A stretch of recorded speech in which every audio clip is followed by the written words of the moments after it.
Hello everyone, I am Ramanpreet Kaur. I was a state rank holder in 10th and 12th class. Also, I was a gold medalist in BSc Honours Physics. It was a great honor for me to receive the gold medal from our Honorable Vice President Mr. Venkaiah Naidu. Currently, I am a student of Physics Department in Delhi University. Whatever I have achieved till now, all the credit goes to my parents and teachers, especially Napre sir. He is one of my teachers from whom I learned physics. He's awesome as a person and as a teacher. He always tries his best to teach their students. Recently, I came to know about the YouTube channel he started. It is a great initiative to learn physics in a simple and easy language. I hope you guys like his way of teaching. Thank you and keep learning physics. Welcome to accelerator classes. ਜਿਵੇਂ ਕਿ ਅਸੀਂ ਇਸ class ਦੇ ਵਿੱਚ ਰਿਫਰੈਕਸ਼ਨ discuss ਕਰ ਰਹੇ ਹਾਂ। ਅਸੀਂ ਲਾਸਟ ਕਲਾਸ ਦੇ ਵਿੱਚ ਸਨੈਲਸ ਲਾ ਤੱਕ ਡਿਸਕਸ ਕਰ ਮੈਂ ਇੱਕ ਵਾਰੀ ਉਹਨੂੰ ਦੁਬਾਰਾ ਰਿਵਾਈਜ਼ ਕਰਵਾ ਦਿੰਦਾ। ਅਸੀਂ ਸਨੈਲਸ ਲਾ ਦੇ ਵਿੱਚ ਦੇਖਿਆ ਸੀ ਕਿ ਜਦੋਂ ਲਾਈਟ ਮੀਡੀਅਮ 1 ਤੋਂ ਇਸ ਮੀਡੀਅਮ ਦੇ ਵਿੱਚ ਐਂਟਰ ਹੁੰਦੀ ਹੈ ਤਾਂ ਉੱਥੇ ਸਨੈਲਸ ਲਾ ਲੱਗਦਾ ਹੈ। ਸਨੈਲਸ ਲਾ ਕੀ ਕਹਿੰਦਾ ਹੈ? ਸਾਈਨ ਆਫ ਇੰਸੀਡੈਂਸ ਐਂਗਲ, ਮਤਲਬ ਜਿਹੜਾ ਇਹ ਵਾਲਾ ਐਂਗਲ ਹੈ ਇਹਨੂੰ ਅਸੀਂ ਕੀ ਬੋਲਦੇ ਹਾਂ? ਆਪਾਤੀ ਕੋਣ ਵੀ ਬੋਲਦੇ ਹਾਂ, ਇੰਸੀਡੈਂਟ ਐਂਗਲ। ਤੇ ਅਪੋਨ ਸਾਈਨ ਆਫ ਰਿਫਰੈਕਟਡ ਐਂਗਲ, ਅਪਵਰਤਿਤ ਕੋਣ ਬੋਲ ਦਿੰਦੇ ਅਸੀਂ ਪੰਜਾਬੀ ਦੇ ਵਿੱਚ। ਇਹ ਕਿਹਦੇ ਬਰਾਬਰ ਹੋਏਗਾ? ਰਿਫਰੈਕਟਿਵ ਇੰਡੈਕਸ ਦੇ ਬਰਾਬਰ ਹੋਏਗਾ। ਤੇ ਸਨੈਲਸ ਨੇ ਇਹ ਵੀ ਕੈਲਕੂਲੇਟ ਕੀਤਾ ਸੀ ਕਿ ਇਹ ਰਿਫਰੈਕਟਿਵ ਇੰਡੈਕਸ ਵੈਲੋਸਿਟੀ ਦੇ ਨਾਲ ਵੀ ਕੈਲਕੂਲੇਟ ਕੀਤਾ ਜਾ ਸਕਦਾ ਵਾ। v1 ਕੀ ਆ? ਕਿ ਵੈਲੋਸਿਟੀ ਪਹਿਲੇ ਮੀਡੀਅਮ ਦੇ ਵਿੱਚ ਪ੍ਰਕਾਸ਼ ਦੀ। v2 ਕੀ ਆ? ਦੂਸਰੇ ਮੀਡੀਅਮ ਦੇ ਵਿੱਚ ਪ੍ਰਕਾਸ਼ ਦੀ ਵੈਲੋਸਿਟੀ। ਸੋ ਉਹਨੇ ਕਿਹਾ ਕਿ ਜੇਕਰ ਤੁਸੀਂ v1 ਤੇ v2 ਕੈਲਕੂਲੇਟ ਕਰ ਲਓਗੇ ਤਾਂ ਤੁਸੀਂ ਬਿਲਕੁਲ ਇਸ ਮੀਡੀਅਮ ਦਾ ਰਿਫਰੈਕਟਿਵ ਇੰਡੈਕਸ ਕੱਢ ਸਕਦੇ। ਇੱਥੇ ਇੱਕ ਗੱਲ ਬਹੁਤ ਧਿਆਨ ਦੇਣ 'ਚ ਹੋਊਗਾ, ਜਿਹੜੀ ਕਿ ਆ ਕਿ ਅਸੀਂ ਰਿਫਰੈਕਟਿਵ ਇੰਡੈਕਸ ਨੂੰ ਲਿਖਦੇ ਹਾਂ ਇਸ ਤਰੀਕੇ ਨਾਲ 2 1, ਜਾਂ ਅਸੀਂ ਲਿਖ ਸਕਦੇ ਹਾਂ ਰਿਫਰੈਕਟਿਵ ਇੰਡੈਕਸ 1 ਤੋਂ 2 ਵੱਲ। ਹੁਣ ਇਹਦਾ ਮਤਲਬ ਕੀ ਆ? ਇਹਦਾ ਮਤਲਬ ਆ ਜਿਵੇਂ ਕਿ ਅਸੀਂ ਉੱਪਰ ਵੀ ਲਿਖਿਆ ਆ, ਇਹਦਾ ਮਤਲਬ ਆ ਕਿ ਪਹਿਲੇ ਮੀਡੀਅਮ ਦੇ ਮੁਕਾਬਲੇ ਦੂਸਰਾ ਮੀਡੀਅਮ ਕਿੰਨਾ ਡੈਂਸਰ ਆ ਜਾਂ ਰੇਅਰ ਆ। ਮਤਲਬ ਦੋਨਾਂ ਮੀਡੀਅਮ ਦੀ ਤੁਲਨਾ ਕੀਤੀ ਹੋਈ ਆ। ਇਹ ਗੱਲ ਥੋੜ੍ਹਾ ਜਿਹਾ ਧਿਆਨ ਨਾਲ ਸਿੱਖੋ। ਇੱਥੇ ਵੈਲੋਸਿਟੀ ਨੋਟ ਕਰ ਲਈ ਅਤੇ ਇੱਥੇ ਵੀ ਵੈਲੋਸਿਟੀ ਨੋਟ ਕਰ ਲਈ। ਮਤਲਬ ਇੱਥੇ ਵੀ ਪ੍ਰਕਾਸ਼ ਦੀ ਜਿਹੜੀ ਆ ਰਫ਼ਤਾਰ ਨੋਟ ਕਰ ਲਈ, ਇੱਥੇ ਵੀ ਪ੍ਰਕਾਸ਼ ਦੀ ਰਫ਼ਤਾਰ ਨੋਟ ਕਰ ਲਈ। ਹੁਣ ਅਸੀਂ ਪ੍ਰਕਾਸ਼ ਦੀ ਰਫ਼ਤਾਰ ਨੂੰ ਆਪਸ ਦੇ ਵਿੱਚ ਡਿਵਾਈਡ ਕਰਤਾ, ਅਤੇ ਜਦੋਂ ਅਸੀਂ ਡਿਵਾਈਡ ਕੀਤਾ ਤਾਂ ਅਸੀਂ ਕਿਹਾ ਕਿ ਇਹ ਡਿਵਾਈਡ ਕਰਨ ਤੋਂ ਬਾਅਦ ਵਿੱਚ ਸਾਨੂੰ ਜਿਹੜੀ ਸੂਚਨਾ ਮਿਲਣੀ ਆ ਨਾ, ਉਹ ਸੂਚਨਾ ਇਹ ਮਿਲਣੀ ਆ ਕਿ ਨੀਚੇ ਵਾਲਾ ਮੀਡੀਅਮ ਪਹਿਲੇ ਮੀਡੀਅਮ ਦੇ ਮੁਕਾਬਲੇ ਕਿੰਨਾ ਡੈਂਸਰ ਸੀ ਜਾਂ ਕਿੰਨਾ ਰੇਅਰ ਸੀ। ਮਤਲਬ ਤੁਲਨਾ ਕੀਤੀ ਗਈ ਆ ਦੋਨਾਂ ਦੀ। ਆਪਟੀਕਲ ਡੈਂਸਰ ਦੀ ਗੱਲ ਕਰ ਰਹੇ ਆਪਾਂ। ਸੋ ਮੈਂ ਇੱਥੇ ਲਿਖ ਦਿੰਦਾ, ਇਹਨੂੰ ਇੰਗਲਿਸ਼ ਵਿੱਚ ਲਿਖ ਲੈਣਾ। ਇਹਦਾ ਮਤਲਬ ਇਹ ਕਿ ਜਦੋਂ ਇੱਥੇ ਪਹਿਲਾਂ 2 ਲਿਖਿਆ, ਇੱਥੇ ਵੀ 2 ਲਿਖਿਆ, ਇਹਦਾ ਮਤਲਬ ਇਹ ਆ ਕਿ ਇਸ ਚੀਜ਼ ਦਾ ਮਤਲਬ ਇਹ ਸਮਝਣਾ ਵਾ ਕਿ ਲਾਈਟ ਜਿਹੜੀ ਆ, ਪ੍ਰਕਾਸ਼ ਮੀਡੀਅਮ 2 ਦੇ ਵਿੱਚ ਐਂਟਰ ਹੋ ਰਿਹਾ ਵਾ। ਮੀਡੀਅਮ 2 ਦੇ ਵਿੱਚ ਐਂਟਰ ਹੋ ਰਿਹਾ ਵਾ। ਮਤਲਬ ਕੀ ਹੋ ਗਿਆ? ਕਿ ਲਾਈਟ ਐਂਟਰ ਇਨਟੂ ਮੀਡੀਅਮ 2। ਅਤੇ ਪੰਜਾਬੀ ਵਿੱਚ ਕੀ ਹੋ ਗਿਆ? ਕਿ ਜਿਹੜਾ ਪ੍ਰਕਾਸ਼ ਆ ਉਹ ਮੀਡੀਅਮ 2 ਵਿੱਚ ਐਂਟਰ ਹੋ ਰਿਹਾ। ਕਿੱਧਰੋਂ ਹੋ ਰਿਹਾ? ਉਹ ਪਿੱਛੇ ਲਿਖੀ ਦਾ। ਜਿੱਧਰੋਂ ਹੋ ਰਿਹਾ ਹੋਵੇ ਉਹਦੀ ਪੋਜੀਸ਼ਨ ਅਸੀਂ ਇੱਦਾਂ ਲਿਖਦੇ ਹਾਂ, ਇੱਦਾਂ ਇੱਥੇ ਲਿਖੀ ਦਾ ਵਾ, ਜਿਹੜਾ ਮੈਂ ਰੈੱਡ ਲਾਈਨ ਦੇ ਰੈੱਡ ਸਰਕਲ ਦੇ ਵਿੱਚ ਮਾਰਕ ਕੀਤਾ ਵਾ। ਸੋ ਇਹਨੂੰ ਕਲੀਅਰ ਕਰਕੇ ਚੱਲੋ। ਇਹਦਾ ਮਤਲਬ ਜੇ ਸਾਡੇ ਕਿਸੇ ਕਿਤਾਬ ਦੇ ਵਿੱਚ ਇਕੱਲਾ ਇਹੀ ਲਿਖਿਆ ਵਾ, ਇਸ ਤਰੀਕੇ ਨਾਲ ਲਿਖਿਆ N21, ਇਹਦਾ ਮਤਲਬ ਆ ਕਿ ਲਾਈਟ ਪਹਿਲੇ ਮੀਡੀਅਮ ਤੋਂ ਦੂਸਰੇ ਮੀਡੀਅਮ ਦੇ ਵਿੱਚ ਜਾ ਰਹੀ ਆ। ਅਤੇ ਜੇ ਇੱਦਾਂ ਲਿਖਿਆ ਵਾ 1 ਤੇ 2, ਇਹਦਾ ਮਤਲਬ ਕੀ ਹੋਏਗਾ? ਲਾਈਟ ਪਹਿਲੇ ਮੀਡੀਅਮ ਦੇ ਵਿੱਚ ਜਾ ਰਹੀ ਆ, ਕਿੱਧਰੋਂ? ਦੂਸਰੇ ਮੀਡੀਅਮ ਦੇ ਵੱਲੋਂ। ਅਤੇ ਅਸੀਂ ਇੱਦਾਂ ਵੀ ਲਿਖ ਸਕਦੇ ਹਾਂ 1 ਤੇ 2। ਇਹਦਾ ਕੀ ਮਤਲਬ ਆ? ਇਹਦਾ ਵੀ ਮਤਲਬ ਆ ਕਿ ਲਾਈਟ ਦੂਸਰੇ ਮੀਡੀਅਮ 'ਚ ਜਾ ਰਹੀ ਆ ਪਹਿਲੇ ਮੀਡੀਅਮ ਤੋਂ, ਅਤੇ ਉਹਦੇ ਤੋਂ ਅਸੀਂ ਕੀ ਕੈਲਕੂਲੇਟ ਕੀਤਾ ਵਾ ਕਿ ਦੂਜਾ ਮੀਡੀਅਮ ਕਿੰਨਾ ਜ਼ਿਆਦਾ ਡੈਂਸਰ ਆ ਜਾਂ ਕਿੰਨਾ ਜ਼ਿਆਦਾ ਰੇਅਰ ਆ। ਇਹਨੂੰ ਅਸੀਂ ਰਿਲੇਟਿਵ ਰਿਫਰੈਕਟਿਵ ਇੰਡੈਕਸ ਵੀ ਬੋਲਦੇ ਹਾਂ। ਰਿਲੇਟਿਵ ਰਿਫਰੈਕਟਿਵ ਇੰਡੈਕਸ ਕਿਵੇਂ ਬੋਲਦੇ ਹਾਂ? ਦੇਖੋ, relative refractive index. Relative refractive index ਨੂੰ ਅਸੀਂ ਪੰਜਾਬੀ ਦੇ ਵਿੱਚ ਸੰਖੇਪਿਕ ਅਪਵਰਤਨ ਅੰਕ ਬੋਲਦੇ ਹਾਂ। ਸੰਖੇਪਿਕ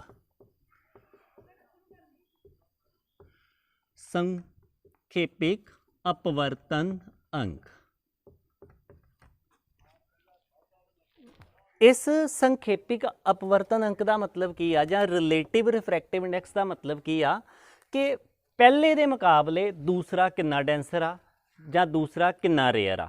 ਮਤਲਬ ਪਹਿਲੇ ਦੇ ਮੁਕਾਬਲੇ, ਮਤਲਬ ਇੱਕ ਦੇ ਮੁਕਾਬਲੇ ਦੂਸਰਾ ਕਿੰਨਾ ਵਿਰਲਾ ਵਾ ਜਾਂ ਕਿੰਨਾ ਸੰਘਣਾ ਵਾ। ਇਸ ਦਾ ਸੰਖੇਪਿਕ ਅਪਵਰਤਨ ਅੰਕ ਦਾ ਮਤਲਬ ਇਹੋ ਹੀ ਆ।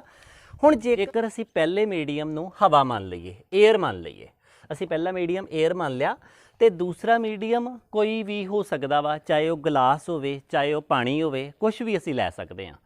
ਤੇ ਅਸੀਂ ਕੀ ਕਰਦੇ ਹਾਂ, ਅਸੀਂ ਇਸ ਕੇਸ ਦੇ ਵਿੱਚ ਰਿਫਰੈਕਸ਼ਨ ਦੇਖਦੇ ਹਾਂ। ਤੇ ਜੇਕਰ ਰਿਫਰੈਕਸ਼ਨ ਹੋਏਗੀ ਤੇ ਲਾਈਟ ਜਿਹੜੀ ਆ ਇੱਥੇ ਆਪਾਤੀ ਕੋਣ ਬਣਾ ਕੇ, ਇਨਸੀਡੈਂਟ ਐਂਗਲ ਬਣਾ ਕੇ ਇੱਥੋਂ ਰਿਫਰੈਕਟ ਹੋ ਜਾਏਗੀ। ਹੁਣ ਇੱਥੇ ਸਨੈਲਜ਼ ਲਾ ਲੱਗੇਗਾ, ਜਿਵੇਂ ਕਿ ਮੈਂ ਪਹਿਲਾਂ ਹੀ ਦੱਸਿਆ ਕਿ ਜਿੱਥੇ ਵੀ ਰਿਫਰੈਕਸ਼ਨ ਹੋਏਗੀ ਉੱਥੇ ਹੀ ਸਨੈਲਜ਼ ਲਾ ਲੱਗੇਗਾ। ਸਨੈਲਜ਼ ਲਾ ਕੀ ਕਹੇਗਾ, sine of i upon sine r 1 2। ਇਹਦਾ ਮਤਲਬ ਕੀ ਆ, ਫਿਰ ਕਹਿ ਰਿਹਾ ਮੈਂ, ਇਹਦਾ ਮਤਲਬ ਆ ਕਿ ਜਿਹੜਾ ਅਸੀਂ 1 ਤੇ 2 ਇਦਾਂ ਯੂਜ਼ ਕੀਤੇ ਹੋਏ ਨਾ ਉੱਪਰ ਤੇ ਨੀਚੇ, ਇਹ ਤੋਂ ਦੋ ਜਾਣਕਾਰੀਆਂ ਮਿਲਦੀਆਂ ਵਾ। ਇਹ ਤੋਂ ਇੱਕ ਜਾਣਕਾਰੀ ਇਹ ਮਿਲਦੀ ਆ ਕਿ ਲਾਈਟ ਪਹਿਲੇ ਮੀਡੀਅਮ ਤੋਂ ਦੂਸਰੇ ਮੀਡੀਅਮ 'ਚ ਜਾ ਰਹੀ ਆ, ਤੇ ਦੂਸਰੀ ਸਾਨੂੰ ਇਹ ਜਾਣਕਾਰੀ ਮਿਲਦੀ ਆ ਕਿ ਇਹ ਸੈਕਿੰਡ ਮੀਡੀਅਮ ਦਾ ਰਿਫਰੈਕਟਿਵ ਇੰਡੈਕਸ ਵਾ, ਅਪਵਰਤਨ ਅੰਕ ਵਾ, ਦੂਸਰੇ ਮੀਡੀਅਮ ਦਾ, ਦੂਸਰਾ ਕਿਹੜਾ ਜਿਹਦੇ ਵਿੱਚ ਲਾਈਟ ਜਾ ਰਹੀ ਆ, ਉਹਦਾ ਅਪਵਰਤਨ ਅੰਕ ਵਾ। ਸੈਕਿੰਡ ਮੀਡੀਅਮ ਦਾ ਇਹ ਰਿਫਰੈਕਟਿਵ ਇੰਡੈਕਸ ਆ, ਪਰ ਕਿਹਦੇ ਮੁਕਾਬਲੇ, ਪਹਿਲੇ ਦੇ ਮੁਕਾਬਲੇ। ਸੋ ਜਿਵੇਂ ਕਿ ਅਸੀਂ ਇਹਨੂੰ ਕਿੱਥੋਂ ਕੱਢ ਲੈਂਦੇ ਆ, V1 ਤੇ V2 ਤੋਂ ਵੀ ਕੱਢ ਲੈਂਦੇ ਆ। ਹੁਣ ਜਦੋਂ ਅਸੀਂ ਇਹ ਗੱਲ ਕਹੀਏ ਕਿ ਪਹਿਲਾ ਮੀਡੀਅਮ ਏਅਰ ਆ, ਤੇ ਫਿਰ ਏਅਰ ਦੇ ਵਿੱਚ ਜਿਹੜੀ ਲਾਈਟ ਦੀ ਸਪੀਡ ਵਾ ਉਹਨੂੰ C ਨਾਲ ਲਿਖਿਆ ਜਾਂਦਾ। ਇਹ ਰਿਜ਼ਰਵ ਲੈਟਰ ਆ, ਇਹਨੂੰ ਅਸੀਂ C ਨਾਲ ਲਿਖਣਾ। ਜਦੋਂ ਵੀ ਕਿਤੇ ਫਿਜ਼ਿਕਸ ਦੇ ਵਿੱਚ ਛੋਟੀ c ਪਈ ਹੋਵੇ ਨਾ, ਤੇ ਉਹਦਾ ਮਤਲਬ ਇਹ ਹੁੰਦਾ ਵਾ ਕਿ ਸਪੀਡ ਆਫ ਲਾਈਟ, ਤੇ ਉਹਦੀ ਵੈਲਿਊ ਅਸੀਂ ਪਹਿਲਾਂ ਹੀ ਡਿਸਕਸ ਕੀਤੀ ਆ ਕਿ C ਦੀ ਵੈਲਿਊ ਕਿੰਨੀ ਹੁੰਦੀ ਆ, 3 × 10⁸ ਮੀਟਰ ਪਰ ਸੈਕਿੰਡ। ਹੁਣ ਅਸੀਂ ਵਾਪਸ ਇਸ ਟੌਪਿਕ ਤੇ ਦੁਬਾਰਾ ਆਉਂਦੇ ਆ ਕਿ ਇਸ ਕੇਸ ਦੇ ਵਿੱਚ ਆਪਾਂ ਕੀ ਲਿਖ ਸਕਦੇ ਹਾਂ ਕਿ ਸਾਈਨ I ਬਟਾ ਸਾਈਨ R ਕਿਹਦੇ ਬਰਾਬਰ, C/V। V ਕੀ ਆ, ਮੈਂ ਇੱਥੇ V2 ਹਟਾ ਕੇ V ਲਿਖ ਦਿੰਦਾ ਕਿ ਉੱਪਰ ਪਹਿਲੇ ਮਾਧਿਅਮ 'ਚ C ਤੇ ਨੀਚੇ ਵਾਲੇ ਮਾਧਿਅਮ 'ਚ ਜਿਹੜੀ ਲਾਈਟ ਦੀ ਰਫ਼ਤਾਰ ਆ ਉਹ ਕੀ ਆ, V ਆ, ਮੀਡੀਅਮ M ਦੇ ਵਿੱਚ। ਪਹਿਲਾਂ ਅਸੀਂ M1 ਤੇ M2 ਲਏ ਸੀ, ਪਰ ਹੁਣ ਮੈਂ ਉੱਪਰ ਏਅਰ ਲੈ ਲਿਆ ਵਾ ਤੇ ਨੀਚੇ M ਹੀ ਲੈ ਲਿਆ ਵਾ। ਇਹ ਵੈਸੇ ਜਨਰਲ ਨੋਟੇਸ਼ਨ ਹੀ ਆ, ਤੁਸੀਂ ਜੋ ਮਰਜ਼ੀ ਜਿੱਦਾਂ ਮਰਜ਼ੀ ਇਹਨੂੰ ਕਰ ਸਕਦੇ ਜੋ। ਹੁਣ ਇਹਨੂੰ ਅਸੀਂ ਇਦਾਂ ਵੀ ਲਿਖ ਸਕਦੇ ਹਾਂ ਕਿ ਲਾਈਟ ਕਿੱਧਰੋਂ ਆ ਰਹੀ ਆ, ਏਅਰ ਤੋਂ ਆ ਰਹੀ ਆ। ਏਅਰ ਤੋਂ ਕਿਹਦੇ ਵੱਲ ਆ ਰਹੀ ਆ, ਮੀਡੀਅਮ ਵੱਲ ਆ ਰਹੀ ਆ। ਤੇ ਜੇ ਇਹ ਮੀਡੀਅਮ ਗਲਾਸ ਹੋਏਗਾ ਨਾ, ਤੇ ਫਿਰ ਮੈਂ ਇਸ M ਦੀ ਜਗ੍ਹਾ ਤੇ G ਪਾ ਦੇਣਾ। ਤੇ ਮੈਂ ਇਦਾਂ ਵੀ ਲਿਖ ਸਕਦਾ ਕਿ ਇਹ ਕਿੱਦਾਂ ਵਾ, ਮੀਡੀਅਮ M ਪਹਿਲਾਂ ਤੇ A ਬਾਅਦ ਵਿੱਚ। ਇਹਦਾ ਮਤਲਬ ਵੀ ਫਿਰ ਉਹੋ ਹੀ ਆ ਕਿ ਸੈਕਿੰਡ ਮੀਡੀਅਮ ਦਾ ਰਿਫਰੈਕਟਿਵ ਇੰਡੈਕਸ ਪਹਿਲੇ ਦੇ ਮੁਕਾਬਲੇ। ਤੇ ਦੂਜੀ ਕਿਹੜੀ ਜਾਣਕਾਰੀ ਦਿੰਦਾ, ਲਾਈਟ A ਤੋਂ M ਵਿੱਚ ਜਾ ਰਹੀ ਆ। ਹੁਣ ਇਹਦੇ ਹਿਸਾਬ ਨਾਲ ਸਾਡੇ ਕੋਲੋਂ ਇਹ ਵਾਲੀ ਇਕੁਏਸ਼ਨ ਬਣੀ। ਤੇ ਜਦੋਂ ਵੀ ਅਸੀਂ ਇਹ ਗੱਲ ਕਹਿੰਦੇ ਆ ਕਿ ਲਾਈਟ ਏਅਰ ਤੋਂ ਦੂਸਰੇ ਮੀਡੀਅਮ 'ਚ ਜਾ ਰਹੀ ਆ, ਏਅਰ ਸਾਡਾ ਪਹਿਲਾ ਜਿਹੜਾ ਮੀਡੀਅਮ ਆ ਉਹ ਏਅਰ ਹੋਵੇ ਜਾਂ ਵੈਕਿਊਮ ਹੋਵੇ, ਜਾਂ ਏਅਰ ਹੋਵੇ ਤੇ ਜਾਂ ਵੈਕਿਊਮ ਹੋਵੇ, ਉਸ ਕੇਸ ਦੇ ਵਿੱਚ ਜਿਹੜਾ ਰਿਫਰੈਕਟਿਵ ਇੰਡੈਕਸ ਆਉਂਦਾ ਵਾ ਨਾ ਕਿ ਪਹਿਲਾ ਮੀਡੀਅਮ ਏਅਰ ਆ ਤੇ ਦੂਸਰਾ ਕੋਈ ਹੋਰ ਵਾ, ਉਹਨੂੰ ਅਸੀਂ ਬੋਲਦੇ ਆ ਐਬਸਲੂਟ ਰਿਫਰੈਕਟਿਵ ਇੰਡੈਕਸ। ਉਹਨੂੰ ਅਸੀਂ ਬੋਲਦੇ ਆ ਐਬਸਲੂਟ ਰਿਫਰੈਕਟਿਵ ਇੰਡੈਕਸ, ਤੇ ਇਹਨੂੰ ਪੰਜਾਬੀ ਦੇ ਵਿੱਚ ਬੋਲਦੇ ਆ ਨਿਰਪੇਖ ਅਪਵਰਤਨ ਅੰਕ। ਕਨਫਿਊਜ਼ ਨਹੀਂ ਹੋਣਾ, ਮੈਂ ਇਹਨੂੰ ਦੁਬਾਰਾ ਦੱਸ ਦਿੰਦਾ ਵਾਂ। ਜਿਵੇਂ ਕਿ ਮੈਂ ਪਹਿਲੇ ਕੇਸ ਦੇ ਵਿੱਚ ਕਿਹਾ ਸੀ ਇਸ ਤਰੀਕੇ ਨਾਲ ਕਿ ਉੱਪਰ ਮੀਡੀਅਮ 1 ਵਾ ਤੇ ਨੀਚੇ ਮੀਡੀਅਮ 2 ਆ, ਪਰ ਆਪਾਂ ਇਹ ਨਹੀਂ ਸੀ ਦੱਸਿਆ ਕਿ ਮੀਡੀਅਮ 1 ਕੌਣ ਹੈ ਮਤਲਬ ਕਿ ਉਹ ਹਵਾ ਹੈ ਜਾਂ ਪਾਣੀ ਹੈ ਜਾਂ ਕੱਚ ਹੈ, ਤੇ ਨਾ ਹੀ ਮੀਡੀਅਮ 2 ਦੇ ਬਾਰੇ ਅਸੀਂ ਕੁਝ ਕਿਹਾ ਸੀ। ਅਸੀਂ ਜਨਰਲ ਗੱਲ ਕੀਤੀ ਸੀ ਕਿ ਉੱਪਰ ਮੀਡੀਅਮ 1 ਆ ਤੇ ਨੀਚੇ ਮੀਡੀਅਮ 2 ਆ। ਤੇ ਅਸੀਂ ਪਹਿਲੇ ਕੇਸ ਦੇ ਵਿੱਚ ਇੱਥੇ ਇਹਦੀ ਸਪੀਡ ਨੋਟ ਕਰਕੇ ਤੇ ਇਸ ਮੀਡੀਅਮ ਦੇ ਵਿੱਚ ਸਪੀਡ ਨੋਟ ਕਰਕੇ ਤੇ ਕੀ ਕਰ ਲਿਆ ਸੀ, ਸਾਈਨ I ਬਟਾ ਸਾਈਨ R ਕਰਕੇ ਰਿਫਰੈਕਟਿਵ ਇੰਡੈਕਸ ਕੱਢ ਲਿਆ ਸੀ। ਤੇ ਅਸੀਂ ਲਿਖ ਲਿਆ ਸੀ ਕਿ V1 ਬਟਾ V2 ਕੀ ਆ, ਕਿਹਦੇ ਬਰਾਬਰ ਆਏਗਾ, ਰਿਫਰੈਕਟਿਵ ਇੰਡੈਕਸ ਆਫ 1 ਤੇ 2 ਦੇ। ਪਰ ਜਿਹੜਾ ਇਹ ਕੇਸ ਆ ਜਿੱਥੇ ਉੱਪਰ ਵਾਲਾ ਮੀਡੀਅਮ ਹਵਾ ਨਹੀਂ ਆ ਤੇ ਨੀਚੇ ਵਾਲਾ ਮੀਡੀਅਮ ਕੋਈ ਵੀ ਹੋਵੇ, ਉਸ ਕੇਸ ਦੇ ਵਿੱਚ ਜਿਹੜਾ ਰਿਫਰੈਕਟਿਵ ਇੰਡੈਕਸ ਆਉਂਦਾ ਵਾ ਨਾ, ਉਸ ਨੂੰ ਅਸੀਂ ਬੋਲਦੇ ਹਾਂ relative refractive index. Relative refractive index ਅਸੀਂ ਬੋਲਦੇ ਹਾਂ, ਨੂੰ ਪੰਜਾਬੀ ਦੇ ਵਿੱਚ ਅਸੀਂ ਸੰਖੇਪਿਕ ਅਸੀਂ ਇਹਨੂੰ ਸੰਖੇਪਿਕ ਬੋਲਦੇ ਹਾਂ। ਸੋ ਮਤਲਬ ਇਹ ਹੋ ਗਿਆ, ਓਵਰਆਲ ਗੱਲ ਦੀ ਕਨਕਲੂਜਨ ਇਹ ਹੋ ਗਈ ਕਿ ਜਦੋਂ ਪਹਿਲਾ ਮੀਡੀਅਮ ਹਵਾ ਨਹੀਂ ਆ, ਉਦੋਂ ਜਿਹੜਾ ਰਿਫਰੈਕਟਿਵ ਇੰਡੈਕਸ ਆਉਂਦਾ ਵਾ ਨਾ, ਉਹ ਸਾਨੂੰ ਇਹ ਜਾਣਕਾਰੀ ਦਿੰਦਾ ਵਾ ਦੂਸਰੇ ਦੇ ਮੁਕਾਬਲੇ ਪਹਿਲਾ ਕਿੰਨਾ ਰੇਅਰ ਆ ਜਾਂ ਕਿੰਨਾ ਡੈਂਸਰ ਆ, ਤੇ ਉਹਨੂੰ ਅਸੀਂ ਬੋਲਦੇ ਹਾਂ ਰਿਲੇਟਿਵ ਰਿਫਰੈਕਟਿਵ ਇੰਡੈਕਸ। ਰਿਲੇਟਿਵ ਮਤਲਬ ਰਿਲੇਟ ਕਰਕੇ, ਪਹਿਲੇ ਮੀਡੀਅਮ ਦੇ ਕੰਪੇਅਰ ਕਰਕੇ। ਤੇ ਜਦੋਂ ਪਹਿਲਾ ਮੀਡੀਅਮ ਹਵਾ ਹੋ ਜੇ ਤੇ ਅਸੀਂ ਫਿਰ ਰਿਲੇਟਿਵ ਨੂੰ ਨਵਾਂ ਨਾਂ ਦੇਤਾ, ਪਹਿਲੇ ਮੀਡੀਅਮ ਦੇ ਹਵਾ ਹੋਣ ਦੇ ਨਾਲ ਅਸੀਂ ਲਿਖਾਂਗੇ ਐਬਸਲੂਟ ਰਿਫਰੈਕਟਿਵ ਇੰਡੈਕਸ। ਮਤਲਬ ਸਾਡੇ ਕੋਲੋਂ ਕੇਸ ਇਹੋ ਹੀ ਆ ਕਿ ਮੀਡੀਅਮ 1 ਤੋਂ ਮੀਡੀਅਮ 2 ਦੇ ਵਿੱਚ ਲਾਈਟ ਜਾ ਰਹੀ ਆ, ਤੇ ਜਿਹੜਾ ਰਿਫਰੈਕਟਿਵ ਇੰਡੈਕਸ ਕੱਢਿਆ ਤੁਸੀਂ ਉਹ ਰਿਲੇਟਿਵ ਰਿਫਰੈਕਟਿਵ ਇੰਡੈਕਸ ਆ। ਪਰ ਜੇ ਮੀਡੀਅਮ 1 ਹਵਾ ਵਾ ਤੇ ਫਿਰ ਇਹਨੂੰ ਕੀ ਕਹਿਣਾ ਵਾ, ਐਬਸਲੂਟ ਰਿਫਰੈਕਟਿਵ ਇੰਡੈਕਸ, ਮਤਲਬ ਨਿਰਪੇਖ ਅਪਵਰਤਨ ਅੰਕ। ਜਿਵੇਂ ਸਾਨੂੰ ਕੁਛ ਮਾਧਿਅਮ ਦੀਆਂ, ਕੁਛ ਮੀਡੀਅਮ ਦੀਆਂ ਜਿਹੜੀਆਂ ਵਾ ਰਿਫਰੈਕਟਿਵ ਇੰਡੈਕਸ ਦੀਆਂ ਜਿਹੜੀਆਂ ਵੈਲਿਊਜ਼ ਆ ਉਹ ਟੇਬਲ ਦੇ ਉੱਪਰ, ਬੁੱਕ ਦੇ ਉੱਤੇ ਦਿੱਤੀਆਂ ਹੁੰਦੀਆਂ ਵਾ। ਜਿਵੇਂ ਅਸੀਂ ਗੱਲ ਕਰੀਏ ਕਿ ਰਿਫਰੈਕਟਿਵ ਇੰਡੈਕਸ ਆਫ 에ਅਰ, ਸਭ ਤੋਂ ਪਹਿਲਾਂ 에ਅਰ ਦੀ ਗੱਲ ਕਰ ਲੈਂਦੇ ਆ, ਉਹ ਕਿੰਨੀ ਵੈਲਿਊ ਹੈ 1.003। ਤੇ ਜੇ ਇੰਡੈਕਸ ਵਾਟਰ ਦਾ ਵੇਖੀਏ ਤੇ ਉਹ ਕਿੰਨਾ ਹੈ 1.033। ਤੇ ਜੇਕਰ ਡਾਇਮੰਡ ਦੀ ਗੱਲ ਕਰੀਏ, ਡਾਇਮੰਡ ਦਾ ਕਿੰਨਾ ਹੈ 2.24। ਸੋ ਅਸੀਂ ਕੱਲ ਵੀ ਕਿਹਾ ਸੀ ਕਿ ਸਭ ਤੋਂ ਜਿਹੜਾ ਰੇਅਰ ਮੀਡੀਅਮ ਆ ਨਾ ਲਾਈਟ ਦੇ ਵਾਸਤੇ, ਸਭ ਤੋਂ ਵਿਰਲਾ ਮਾਧਿਅਮ ਜਿਹੜਾ ਵਾ ਉਹ ਕੀ ਆ, ਵੈਕਿਊਮ ਆ। ਤੇ ਸਭ ਤੋਂ ਡੈਂਸਰ ਜਿਹੜਾ ਮਾਧਿਅਮ ਆ ਲਾਈਟ ਦੇ ਵਾਸਤੇ ਉਹ ਕੀ ਆ, ਡਾਇਮੰਡ ਆ, ਹੀਰਾ ਵਾ। ਹੁਣ ਇਹ ਵਾਲੀਆਂ ਵੈਲਿਊਜ਼ ਕਿਵੇਂ ਕੱਢੀਆਂ ਵਾ, ਮਤਲਬ ਇਹ ਕਿਹੜੀਆਂ ਵੈਲਿਊਜ਼ ਆ? ਅਸਲ ਦੇ ਵਿੱਚ ਇਹ ਵੈਲਿਊਜ਼ ਹੈਗੀਆਂ ਵਾ ਐਬਸਲੂਟ ਰਿਫਰੈਕਟਿਵ ਇੰਡੈਕਸ ਦੀਆਂ। ਐਬਸਲੂਟ ਰਿਫਰੈਕਟਿਵ ਇੰਡੈਕਸ ਦਾ ਮਤਲਬ ਨਿਰਪੇਖ ਅਪਵਰਤਨ ਅੰਕ। ਕਿਵੇਂ ਕੈਲਕੂਲੇਟ ਕੀਤੀਆਂ ਗਈਆਂ ਹੋਣਗੀਆਂ? ਇਹ ਇਸ ਤਰੀਕੇ ਨਾਲ ਕੈਲਕੂਲੇਟ ਕੀਤੀਆਂ ਗਈਆਂ ਵਾ ਕਿ ਪਹਿਲਾ ਮੀਡੀਅਮ ਵੈਕਿਊਮ ਤੇ ਦੂਜਾ ਮੀਡੀਅਮ 에ਅਰ, ਤੇ ਇਧਰੋਂ ਇਨਸੀਡੈਂਟ ਰੇ ਆ ਰਹੀ ਆ, ਇੱਧਰ ਰਿਫਰੈਕਟਿਡ ਰੇ। ਅਸੀਂ ਮੰਨਿਆ ਕਿ ਅਸੀਂ ਆਮ ਤੌਰ ਤੇ ਪਹਿਲੀਆਂ ਪ੍ਰੋਬਲਮਸ ਦੇ ਵਿੱਚ ਇਹ ਕਿਹਾ ਸੀ ਕਿ ਚਾਹੇ ਵੈਕਿਊਮ ਲੈ ਲਓ ਚਾਹੇ 에ਅਰ ਲੈ ਲਓ, ਪਰ ਇੱਕ ਕੇਸ ਦੇ ਵਿੱਚ ਜਦੋਂ ਅਸੀਂ 에ਅਰ ਦਾ ਰਿਫਰੈਕਟਿਵ ਇੰਡੈਕਸ ਕੱਢਣਾ ਨਾ, ਫਿਰ ਅਸੀਂ ਉੱਪਰ ਵੈਕਿਊਮ ਹੀ ਲੈਣਾ ਵਾ, ਉੱਪਰ ਵੈਕਿਊਮ ਲੈ ਕੇ ਨੀਚੇ 에ਅਰ ਲੈ ਲਾਂਗੇ। ਹੁਣ ਸਾਨੂੰ ਪਤਾ ਵਾ ਵੈਕਿਊਮ ਦੇ ਵਿੱਚ ਤੇ ਕੁਝ ਵੀ ਨਹੀਂ ਹੁੰਦਾ, ਇੱਕ ਖਾਲੀ ਸਥਾਨ ਆ ਜਿੱਥੇ ਹਵਾ ਵੀ ਨਹੀਂ ਹੈਗੀ ਤੇ ਨੀਚੇ ਹਵਾ ਵਾ। ਤੇ ਦੋਨਾਂ ਦਾ ਕੰਪੈਰੀਜ਼ਨ ਕੀਤਾ, ਇਨਸੀਡੈਂਸ ਐਂਗਲ, ਰਿਫਰੈਕਟਡ ਐਂਗਲ ਕੇ ਸਾਈਨ I ਬਟਾ ਸਾਈਨ R। ਕਿੱਦਾਂ ਕੀਤਾ ਉਹਨੇ? V1 ਤੇ V2 ਦੋਨਾਂ ਦੇ ਵਿੱਚ ਵੈਲੋਸਿਟੀ ਕੱਢ ਲਈ, V1 ਤੇ V2, ਤੇ ਵੈਲਿਊਜ਼ ਕਿੰਨੀ ਆਈ 1.003। ਇਹਦਾ ਮਤਲਬ ਇਹ ਆ, ਵੇਖੋ ਕਿ 에ਅਰ ਜਿਹੜੀ ਆ ਨਾ ਵੈਕਿਊਮ ਦੇ ਨਾਲੋਂ ਥੋੜੀ ਜਿਹੀ ਡੈਂਸਰ ਆ। ਕਿੰਨੀ ਕੁ ਡੈਂਸਰ ਆ?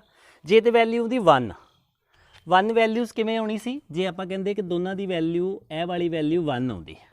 1 ਦਾ ਮਤਲਬ ਕੀ ਆ ਕਿ ਜਿੰਨਾ ਮੀਡੀਅਮ ਉੱਪਰਲਾ ਡੈਂਸਰ ਆ ਓਨਾ ਹੀ ਨੀਚੇ ਵਾਲਾ ਡੈਂਸਰ ਆ, ਕਿਉਂਕਿ ਦੋਵਾਂ ਦੇ ਵਿੱਚ ਸਪੀਡ ਸੇਮ ਆ। V1 ਤੇ V2 ਸੇਮ ਹੋਣਗੇ ਤੇ ਤਾਂ ਹੀ 1 ਆਏਗਾ, ਦੋਨਾਂ 'ਚ ਸਪੀਡ ਸੇਮ ਆ। ਇਹਦਾ ਮਤਲਬ ਦੋਨੋਂ ਮੀਡੀਅਮ ਇੱਕੋ ਹੀ ਆ, ਪਰ ਇੱਕ ਤੋਂ ਥੋੜੀ ਜਿਹੀ ਵੱਧ ਆਈ ਆ। ਕਿੰਨੀ ਵੱਧ ਆਈ ਆ? 1.0003। ਇਹਦਾ ਕੀ ਮਤਲਬ ਹੋਇਆ ਕਿ ਵੈਕਿਊਮ ਦੇ ਨਾਲੋਂ 에ਅਰ ਜਿਹੜੀ ਆ ਥੋੜੀ ਜਿਹੀ ਡੈਂਸਰ ਆ, ਥੋੜੀ ਜਿਹੀ, ਜ਼ਿਆਦਾ ਨਹੀਂ। ਮਤਲਬ 0 ਜਿਹੜੀ ਆ 3 ਜ਼ੀਰੋਆਂ ਲੱਗ ਕੇ ਫਿਰ 3 ਲੱਗ ਰਿਹਾ ਵਾ। ਸੋ ਜੇਕਰ ਅਸੀਂ ਇਸ ਵੈਲਿਊ ਦੀ ਗੱਲ ਕਰੀਏ, ਵਾਟਰ ਦਾ ਰਿਫਰੈਕਟਿਵ ਇੰਡੈਕਸ ਕਿਵੇਂ ਕੱਢਿਆ ਵਾ? ਵਾਟਰ ਦਾ ਨੀਚੇ ਵਾਟਰ ਲੈ ਲਿਆ, ਉੱਪਰ ਕੀ ਲੈ ਲਿਆ? ਹੁਣ 에ਅਰ ਲੈ ਲਓ ਜਾਂ ਵੈਕਿਊਮ ਲੈ ਲਓ, ਕਿਉਂਕਿ ਅਸੀਂ ਇੱਥੇ ਦੇਖ ਲਿਆ ਕਿ 에ਅਰ ਤੇ ਵੈਕਿਊਮ ਦਾ ਜਿਹੜਾ ਵਾ ਲਗਭਗ ਸੇਮ ਆ। 에ਅਰ ਲੈ ਲਓ ਜਾਂ ਵੈਕਿਊਮ ਲੈ ਲਓ, ਤੇ ਇੱਥੇ ਰਿਫਰੈਕਟਿਵ ਇੰਡੈਕਸ ਉੱਪਰਲੇ ਕੇਸ ਦੇ ਵਿੱਚ ਵੈਲੋਸਿਟੀ ਨੋਟ ਕਰ ਲਓ, ਨੀਚੇ ਵਾਲੇ 'ਚ ਨੋਟ ਕਰ ਲਓ ਵਾਟਰ ਦੇ ਕੇਸ ਦੇ ਵਿੱਚ, ਤੇ ਦੋਨਾਂ ਨੂੰ ਡਿਵਾਈਡ ਕਰ ਦਿਓ। ਕਹਿੰਦਾ ਕਿੰਨਾ ਆਉਂਦਾ ਏ 1.033। ਤੇ ਹਰ ਕੇਸ ਦੇ ਵਿੱਚ ਉੱਪਰ ਕਿਹਨੂੰ ਰੱਖ ਰਹੇ ਆ? ਵੈਕਿਊਮ ਨੂੰ ਰੱਖ ਰਹੇ ਆ ਜਾਂ 에ਅਰ ਨੂੰ ਰੱਖ ਰਹੇ ਆ। ਪਰ ਜਦੋਂ 에ਅਰ ਦਾ ਕੱਢਣਾ ਵਾ ਉਦੋਂ ਵੈਕਿਊਮ ਕੀਤਾ। ਬਾਕੀ ਸਾਰੇ ਕੇਸਾਂ 'ਚ ਤੁਸੀਂ 에ਅਰ ਰੱਖ ਲਓ ਚਾਹੇ ਵੈਕਿਊਮ ਰੱਖ ਲਓ। ਤੇ ਜਿਹੜਾ ਤੁਸੀਂ ਰਿਫਰੈਕਟਿਵ ਇੰਡੈਕਸ ਕੱਢਦੇ ਜੋ, ਤੇ ਇਹ ਜਿਹੜੀਆਂ ਵੈਲਿਊਜ਼ ਬੁੱਕਸ ਤੇ ਦਿੱਤੀਆਂ ਵਾ, ਇਹ ਅਸਲ ਦੇ ਵਿੱਚ ਕਿਹੜੀਆਂ ਵੈਲਿਊਜ਼ ਆ? ਐਬਸਲੂਟ ਰਿਫਰੈਕਟਿਵ ਇੰਡੈਕਸ ਦੀਆਂ ਵਾ। ਸਾਰੀਆਂ ਵੈਲਿਊਜ਼ ਇਸ ਤਰੀਕੇ ਨਾਲ ਕੱਢੀਆਂ ਗਈਆਂ ਵਾ ਕਿ ਜਦੋਂ 에ਅਰ ਦਾ ਕੇਸ ਸੀ, ਉੱਪਰ ਵੈਕਿਊਮ ਲੈ ਲਿਆ ਤੇ ਨੀਚੇ 에ਅਰ ਲੈ ਲਿਆ, ਤੇ ਦੋਨਾਂ ਦੇ ਵਿੱਚ ਪ੍ਰਕਾਸ਼ ਦੀ ਸਪੀਡ ਦੀ ਤੁਲਨਾ ਕਰਕੇ ਰਿਜ਼ਲਟ ਕੱਢਤਾ। ਤੇ ਵਾਟਰ ਦੇ ਕੇਸ ਵਿੱਚ, ਵਾਟਰ ਦੇ ਕੇਸ 'ਚ ਭਾਵੇਂ 에ਅਰ ਲੈ ਲਓ ਚਾਹੇ ਵੈਕਿਊਮ ਲੈ ਲਓ, ਕਿਉਂਕਿ ਅਸੀਂ ਇੱਥੇ ਦੇਖ ਲਿਆ ਕਿ ਜਿਹੜੀ 0 ਤੋਂ ਬਾਅਦ 'ਚ ਤੀਜੇ ਸਥਾਨ ਦੇ ਉੱਤੇ 3 ਆਉਂਦਾ ਵਾ, ਕੁਝ ਜ਼ਿਆਦਾ ਫਰਕ ਨਹੀਂ ਪਏਗਾ। 에ਅਰ ਲੈ ਲਓ ਜਾਂ ਵੈਕਿਊਮ ਲੈ ਲਓ। ਹੁਣ ਨੀਚੇ ਕਿਹਨੂੰ ਲੈ ਲਿਆ? ਵਾਟਰ। ਤੇ ਅਸੀਂ ਕੀ ਕੀਤਾ? ਹੁਣ ਤੁਲਨਾ ਕੀਤੀ ਫਿਰ V1 ਤੇ V2 ਦੀ। ਸਾਡੇ ਕੋਲ ਜਵਾਬ ਕਿੰਨਾ ਆਇਆ ਹੈ? 1.033। ਮਤਲਬ ਹਰ ਕੇਸ ਦੇ ਵਿੱਚ ਉੱਪਰ ਕਿਹਨੂੰ ਰੱਖ ਰਹੇ ਆ? 에ਅਰ ਨੂੰ ਜਾਂ ਵੈਕਿਊਮ ਨੂੰ, ਸਿਰਫ ਇੱਕ ਕੇਸ ਛੱਡ ਕੇ। ਜਦੋਂ 에ਅਰ ਦਾ ਕਰਨਾ ਉਦੋਂ ਉੱਪਰ ਵੈਕਿਊਮ ਰੱਖਣਾ। ਕਿ ਜਿਹੜੀਆਂ ਵੈਲਿਊਜ਼ ਬੁੱਕਸ ਤੇ ਦਿੱਤੀਆਂ ਹੁੰਦੀਆਂ ਵਾ ਕਿਸੇ ਮੀਡੀਅਮ ਦੇ ਰਿਫਰੈਕਟਿਵ ਇੰਡੈਕਸ ਦੀਆਂ, ਅਸਲ ਦੇ ਵਿੱਚ ਉਹ ਕੀ ਹੁੰਦਾ ਵਾ? ਐਬਸਲੂਟ ਰਿਫਰੈਕਟਿਵ ਇੰਡੈਕਸ ਹੁੰਦਾ ਵਾ, ਨਿਰਪੇਖ ਅਪਵਰਤਨ ਅੰਕ ਹੁੰਦਾ ਵਾ। ਵੈਸੇ ਵੀ ਸਾਨੂੰ ਪਤਾ ਹੀ ਆ ਕਿ ਜਦੋਂ ਅਸੀਂ ਰਿਫਰੈਕਟਿਵ ਇੰਡੈਕਸ ਕੱਢਾਂਗੇ ਤੇ ਕਿਸੇ ਦੂਸਰੇ ਮਾਧਿਅਮ ਦੇ ਮੁਕਾਬਲੇ ਹੀ ਕੱਢਾਂਗੇ। ਹੁਣ ਮੈਂ ਤੁਹਾਨੂੰ ਇਹ ਗੱਲ ਕਹਾਂ ਕਿ ਆਹ ਮੀਡੀਅਮ ਕਿੰਨਾ ਸੰਘਣਾ ਵਾ, ਇਹਦਾ ਕੀ ਜਵਾਬ ਆਊਗਾ? ਇਹ ਤਾਂ ਕੋਈ ਸਵਾਲ ਹੀ ਨਹੀਂ ਬਣਿਆ। ਸਵਾਲ ਤਾਂ ਇੱਦਾਂ ਬਣੂਗਾ ਨਾ ਕਿ ਆਹ ਵਾਲਾ ਮੀਡੀਅਮ ਦੂਸਰੇ ਮੀਡੀਅਮ ਨਾਲੋਂ ਕਿੰਨਾ ਸੰਘਣਾ ਵਾ। ਹੁਣ ਤੁਸੀਂ ਤੁਲਨਾ ਕਰਕੇ ਦੱਸ ਸਕਦੇ ਜੋ। ਉੱਦਾਂ ਤੇ ਅਸੀਂ ਜਵਾਬ ਹੀ ਨਹੀਂ ਦੇ ਸਕਦੇ। ਮੰਨ ਲਓ ਜਿਵੇਂ ਅਸੀਂ ਕਹਿੰਦੇ ਆ ਕਿ ਕਿਸੇ ਮੀਡੀਅਮ ਦਾ ਜਿਹੜਾ ਐਬਸਲੂਟ ਰਿਫਰੈਕਟਿਵ ਇੰਡੈਕਸ 2 ਆ, ਜਦੋਂ ਕਿਸੇ ਮੀਡੀਅਮ ਦਾ ਐਬਸਲੂਟ ਰਿਫਰੈਕਟਿਵ ਇੰਡੈਕਸ 2 ਆ ਤੇ ਇਹਦਾ ਮਤਲਬ ਕੀ ਆ? ਕਿ ਉਹ ਹਵਾ ਦੇ ਮੁਕਾਬਲੇ 2 ਗੁਣਾ ਵੱਧ ਡੈਂਸਰ ਆ। ਮਤਲਬ ਜਦੋਂ ਵੀ ਰਿਫਰੈਕਟਿਵ ਇੰਡੈਕਸ ਦੀ ਗੱਲ ਹੋਊਗੀ ਤੇ ਉਹਦਾ ਮਤਲਬ ਕੀ ਹੋਏਗਾ? ਕਿਸੇ ਦੂਸਰੇ ਮੀਡੀਅਮ ਦੇ ਮੁਕਾਬਲੇ ਉਹ ਕਿੰਨਾ ਸੰਘਣਾ ਜਾਂ ਕਿੰਨਾ ਵਿਰਲਾ ਵਾ। ਤੇ ਜਦੋਂ ਐਬਸਲੂਟ ਰਿਫਰੈਕਟਿਵ ਇੰਡੈਕਸ ਦੀ ਗੱਲ ਹੋਏਗੀ ਤੇ ਉਦੋਂ ਕੀ ਮਤਲਬ ਹੋਏਗਾ? ਉਦੋਂ ਮਤਲਬ ਹੋਏਗਾ ਹਵਾ ਦੇ ਮੁਕਾਬਲੇ ਇਹ ਕਿੰਨਾ ਸੰਘਣਾ ਜਾਂ ਕਿੰਨਾ ਡੈਂਸਰ ਆ। ਹੁਣ ਅਸੀਂ ਇੱਕ ਸਵਾਲ ਕਰਦੇ ਹਾਂ ਕਿ ਜਿਵੇਂ ਅਸੀਂ ਰਿਫਰੈਕਸ਼ਨ ਦੇ ਵਿੱਚ ਕੇਸ ਦੇ ਵਿੱਚ ਕਿਹਾ ਵਾ ਕਿ ਜਦੋਂ ਲਾਈਟ ਇੱਕ ਮੀਡੀਅਮ ਤੋਂ ਦੂਸਰੇ ਮੀਡੀਅਮ ਦੇ ਵਿੱਚ ਐਂਟਰ ਹੁੰਦੀ ਆ ਤੇ ਉਹਦੀ ਸਪੀਡ ਬਦਲ ਜਾਂਦੀ ਆ, ਜਾਂ ਉਹਦੀ ਸਪੀਡ ਘਟ ਜਾਏਗੀ ਜਾਂ ਵੱਧ ਜਾਏਗੀ।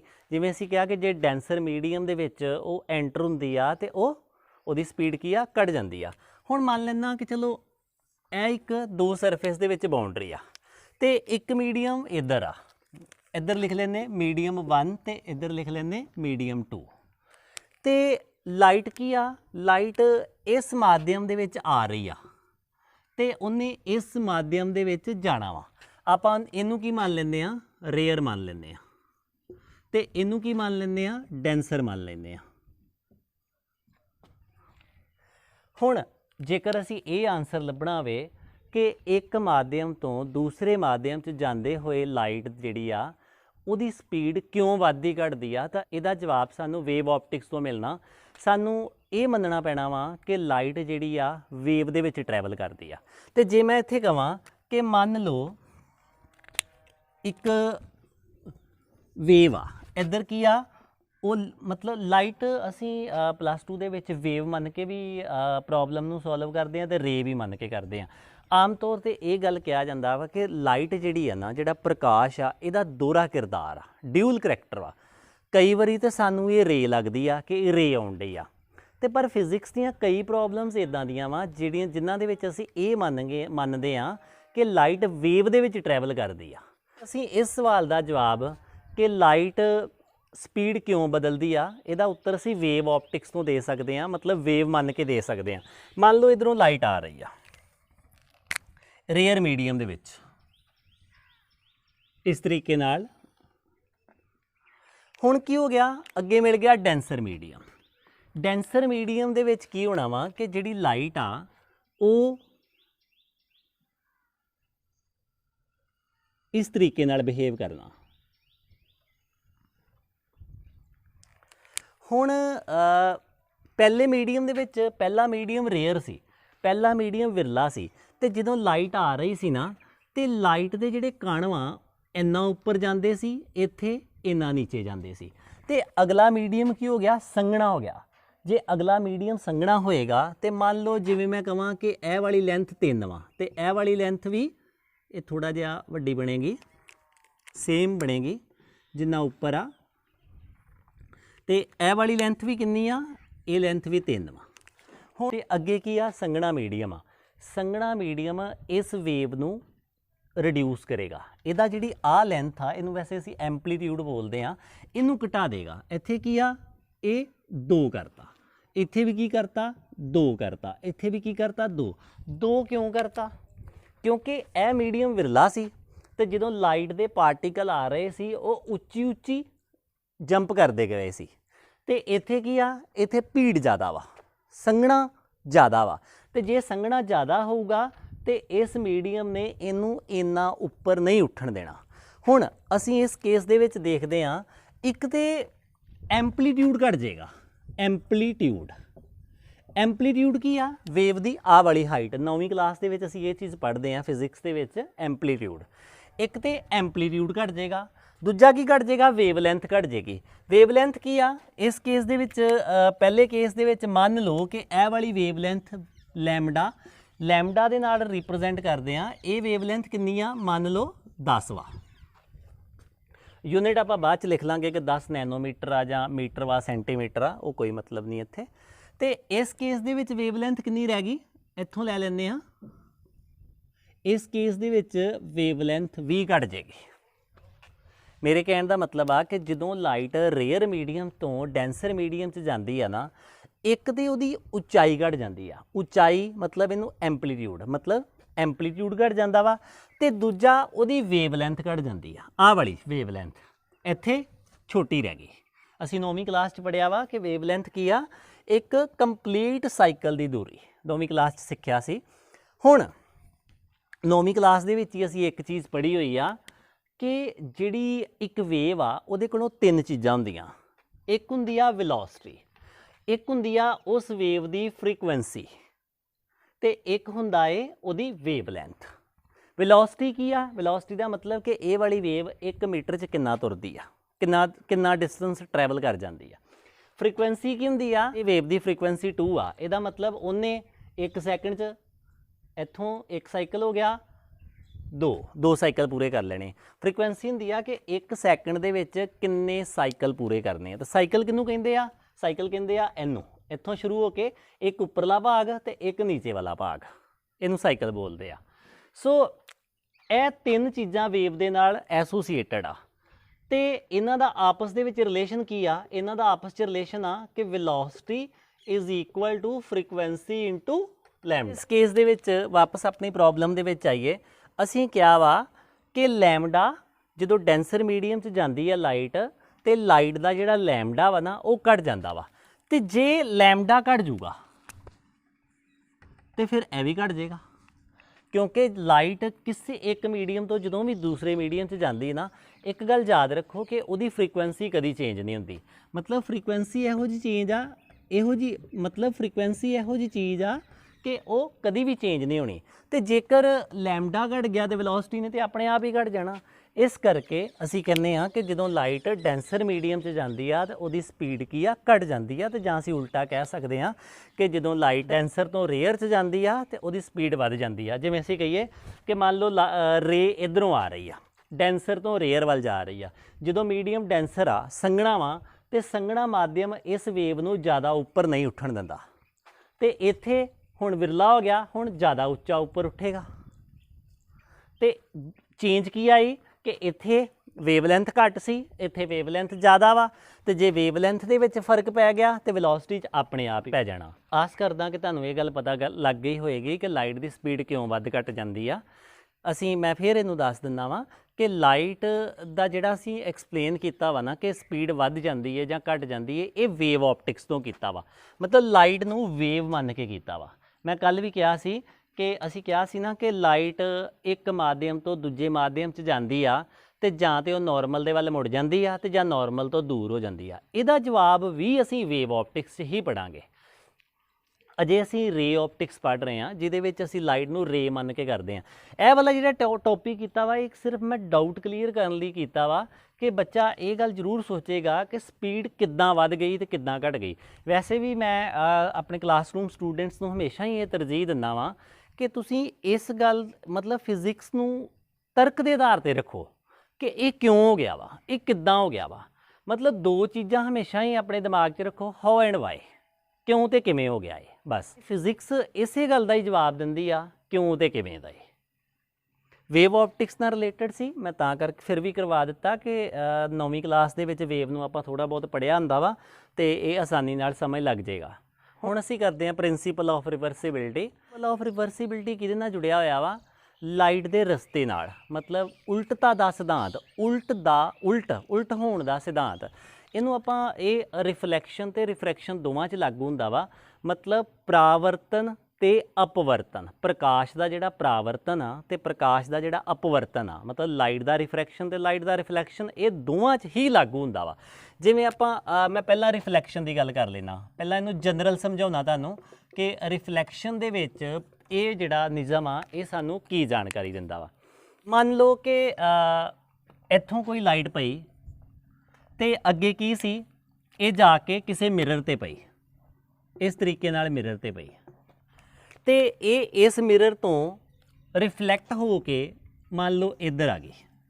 ਜਦੋਂ ਇੱਧਰ ਆਈ ਤੇ ਮੈਂ ਕਹਿੰਦਾ ਕਿ ਚਲੋ ਮੰਨ ਲਓ ਇਹ ਫੇਰ ਅੱਗੇ ਜਾ ਕੇ ਕਿਸੇ ਮਿਰਰ ਤੇ ਪਈ ਤੇ ਇਹ ਇੱਥੋਂ ਫੇਰ ਰਿਫਲੈਕਟ ਹੋਏਗੀ, ਕਿਉਂਕਿ ਰਿਫਲੈਕਸ਼ਨ 'ਚ ਅਸੀਂ ਪੜ੍ਹਿਆ ਕਿ ਲਾਈਟ ਜਿਹੜੀ ਆ ਉਹ ਵਾਪਸ ਮੁੜ ਜਾਂਦੀ ਆ। ਹੁਣ ਇਹ ਲਾਈਟ ਅੱਗੇ ਜਾ ਕੇ ਫੇਰ ਕਿਸੇ ਮੰਨ ਲਓ ਉਹ ਮਿਰਰ ਇੱਦਾਂ ਪਿਆ ਸੀ ਵਿੰਗਾ ਟੇਢਾ ਜਿਹਾ, ਇੱਥੇ ਆਣ ਕੇ ਪਈ ਤੇ ਲਾਈਟ ਇੱਥੇ ਆ ਗਈ। ਸੋ ਮੈਂ ਕਿਹਾ ਵਾ ਕਿ ਮੰਨ ਲਓ ਕਿ ਇਸ ਤਰੀਕੇ ਨਾਲ 3 ਸ਼ੀਸ਼ੇ ਪਏ ਆ, ਆਪਾਂ ਇੱਕ ਟਾਰਚ ਯੂਜ਼ ਕਰ ਰਹੇ ਹਾਂ, ਇੱਥੋਂ ਟਾਰਚ ਦੀ ਰੋਸ਼ਨੀ ਇੱਧਰ ਨੂੰ ਪਈ, ਰਿਫਲੈਕਟ ਹੋ ਕੇ ਇਹ ਸ਼ੀਸ਼ੇ ਤੇ ਆ ਗਈ, ਇੱਥੋਂ ਮੁੜ ਕੇ ਇਸ ਸ਼ੀਸ਼ੇ ਤੇ ਜਾ ਕੇ ਟਕਰਾਈ ਤੇ ਇਸ ਸ਼ੀਸ਼ੇ ਤੋਂ ਵਾਪਸ ਇੱਥੇ ਜਾ ਕੇ ਟਕਰਾਈ ਤੇ ਇੱਥੇ ਕੋਈ ਜਗ੍ਹਾ ਵਾ ਜਾ ਕੇ ਲਾਈਟ ਪੈ ਰਹੀ ਆ ਤੇ ਉਹ ਜਗ੍ਹਾ ਰੋਸ਼ਨ ਹੋ ਰਹੀ ਆ। ਪ੍ਰਿੰਸੀਪਲ ਆਫ ਰਿਵਰਸੀਬਿਲਟੀ ਕਹਿੰਦਾ ਵਾ ਕਿ ਆਹ ਵਾਲੀ ਜਿਹੜੀ ਟਾਰਚ ਆ ਨਾ, ਇੱਥੋਂ ਚੁੱਕ ਲਓ, ਇਹਨੂੰ ਬੰਦ ਕਰ ਦਿਓ, ਆਹ ਵਾਲੇ ਸ਼ੀਸ਼ੇ ਇਦਾਂ ਹੀ ਲੱਗੇ ਰਹਿਣ ਦਿਓ, ਜਿੱਦਾਂ ਲੱਗੇ ਆ ਇਹਨਾਂ ਨੂੰ ਨਹੀਂ ਛੇੜਨਾ। ਤੁਸੀਂ ਕੀ ਕਰੋ, ਇਹ ਜਿਹੜੀ ਟਾਰਚ ਆ ਨਾ ਇਹਨੂੰ ਇੱਥੇ ਲੈ ਆਓ, ਇਸ ਟਾਰਚ ਨੂੰ ਇੱਥੇ ਲੈ ਆਓ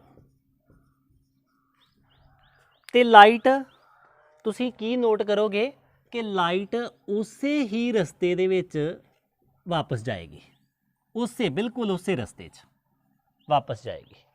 ਮਤਲਬ ਤੁਸੀਂ ਕੀ ਚੇਂਜ ਕੀਤਾ ਵਾ, ਹੁਣ ਪਹਿਲੇ ਕੇਸ ਦੇ ਵਿੱਚ ਤੁਸੀਂ ਟਾਰਚ ਇੱਥੇ ਰੱਖੀ ਤੇ ਰੋਸ਼ਨੀ ਇੱਥੇ ਪੈ ਰਹੀ ਸੀ, ਹੁਣ ਤੁਸੀਂ ਕੀ ਕੀਤਾ, ਰੋਸ਼ਨੀ ਦਾ ਸੋਰਸ ਇੱਥੇ ਰੱਖ ਲਿਆ, ਟਾਰਚ ਇੱਥੇ ਰੱਖ ਲਈ, ਕਹਿੰਦਾ ਰੋਸ਼ਨੀ ਇੱਥੇ ਪਏਗੀ ਤੇ ਜਿਹੜੀ ਰੋਸ਼ਨੀ ਆ, ਜਿਹੜਾ ਲਾਈਟ ਵਾ, ਉਹ ਬਿਲਕੁਲ ਸੇਮ ਪਾਥ ਟਰੈਵਲ ਕਰਕੇ ਜਾਏਗੀ, ਸੇਮ ਪਾਥ, ਉਹ ਆਪਣਾ ਰਸਤਾ ਨਹੀਂ ਬਦਲੇਗੀ, ਮਤਲਬ ਉਹ ਆਪਣਾ ਜਿਹੜੀ ਡਾਇਰੈਕਸ਼ਨ ਆ ਉਹਨੂੰ ਰਿਵਰਸ ਕਰ ਲੈਂਦੀ ਆ।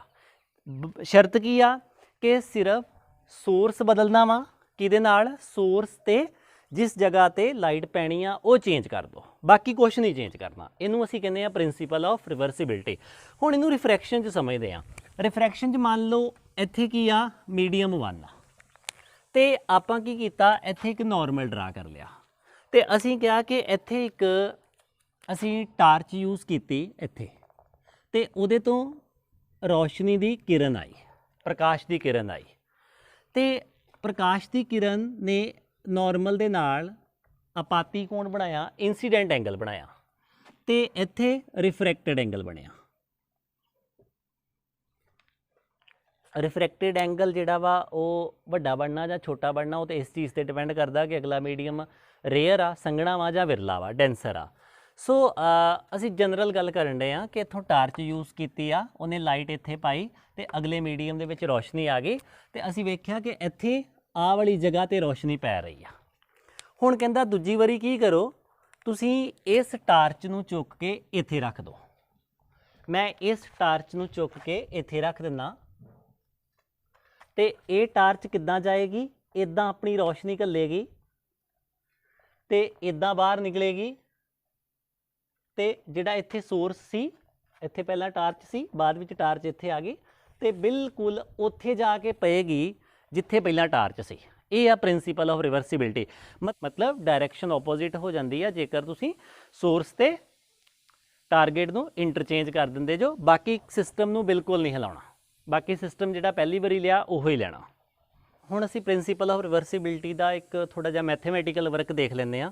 ਹੁਣ ਦੇਖੋ, ਜਿਵੇਂ ਮੈਂ ਪਹਿਲੇ ਕੇਸ ਦੇ ਵਿੱਚ ਕਿਹਾ ਵਾ ਕਿ ਉਹ ਵੀ ਡਾਇਗਰਾਮ ਯੂਜ਼ ਕਰ ਸਕਦੇ ਆ ਕਿ ਇੱਥੋਂ ਅਸੀਂ ਇੱਥੇ ਕੋਈ ਟਾਰਚ ਪਈ ਆ ਤੇ ਇਹਨੇ ਲਾਈਟ ਨੂੰ ਇੱਥੇ ਇਨਸੀਡੈਂਟ ਕੀਤਾ, ਆਈ ਤੇ ਅੱਗੇ ਕੀ ਹੋਇਆ, ਰਿਫਰੈਕਟਡ ਕਿਰਨ, ਮਤਲਬ ਅਪਵਰਤਿਤ ਕਿਰਨ ਜਿਹੜੀ ਆ ਉਹ ਇਦਾਂ ਆ ਗਈ ਦੂਸਰੇ ਮੀਡੀਅਮ ਦੇ ਵਿੱਚ ਤੇ ਕਿੰਨਾ ਐਂਗਲ ਬਣਿਆ, ਆਰ ਬਣਿਆ। ਤੇ ਅਸੀਂ ਕੀ ਕੀਤਾ, ਸਨੈਲਜ਼ ਲਾ ਯੂਜ਼ ਕੀਤਾ ਕਿਉਂਕਿ ਇੱਥੇ ਇਨਸੀਡੈਂਟ ਐਂਗਲ ਤੇ ਰਿਫਰੈਕਟਡ ਐਂਗਲ ਦੀ ਰੇਸ਼ੋ ਬਣਨੀ ਆ। ਉਹ ਕੀ ਆਏਗੀ, ਸਾਈਨ I/R ਕਿਹਦੇ ਬਰਾਬਰ ਆਏਗਾ, ਇਹ ਮੀਡੀਅਮ 1 ਆ, ਇਹ ਮੀਡੀਅਮ 2 ਆ।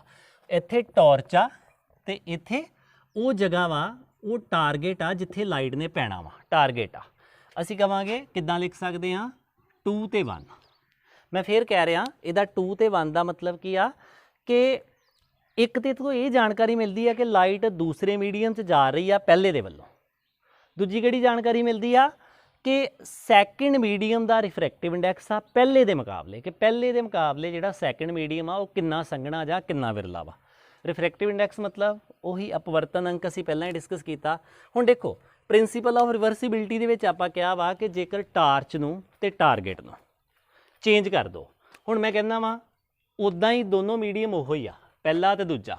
ਹੁਣ ਇੱਥੇ ਟਾਰਚ ਰੱਖਤੀ ਤੇ ਟਾਰਗੇਟ ਇੱਥੇ ਰੱਖਤਿਆ, ਮਤਲਬ ਜਿੱਥੇ ਰੌਸ਼ਨੀ ਪੈਣੀ ਆ ਜਾ ਕੇ ਅੱਗੇ ਉਹ ਐ ਹੋ ਗਿਆ। ਹੁਣ ਆਪਾਂ ਇੱਥੇ ਸਨੈਲਸ ਲਾ ਯੂਜ਼ ਕਰਾਂਗੇ। ਸਨੈਲਸ ਲਾ ਤੇ ਸਾਨੂੰ ਨਹੀਂ ਛੱਡੇਗਾ। ਸਾਈਨ ਆਈ ਜਿੱਥੇ ਵੀ ਰਿਫਰੈਕਸ਼ਨ ਹੋਣੀ ਆ ਸਨੈਲਸ ਲਾ ਨੂੰ ਅਸੀਂ ਬਾਈਪਾਸ ਨਹੀਂ ਕਰ ਸਕਦੇ, ਸਾਨੂੰ ਸਨੈਲਸ ਲਾ ਨੂੰ ਬਿਲਕੁਲ ਮੰਨ ਕੇ ਜਾਣਾ ਪੈਣਾ। ਤੇ ਇੱਥੇ ਅਸੀਂ ਲਿਖ ਸਕਦੇ ਹਾਂ, ਇੱਥੇ ਇਨਸੀਡੈਂਟ ਐਂਗਲ ਕੀ ਆ, ਹੁਣ ਰੋਸ਼ਨੀ ਇੱਧਰ ਨੂੰ ਜਾ ਰਹੀ ਆ ਕਿਉਂਕਿ ਅਸੀਂ ਚੇਂਜ ਕਰਤਾ ਵਾ।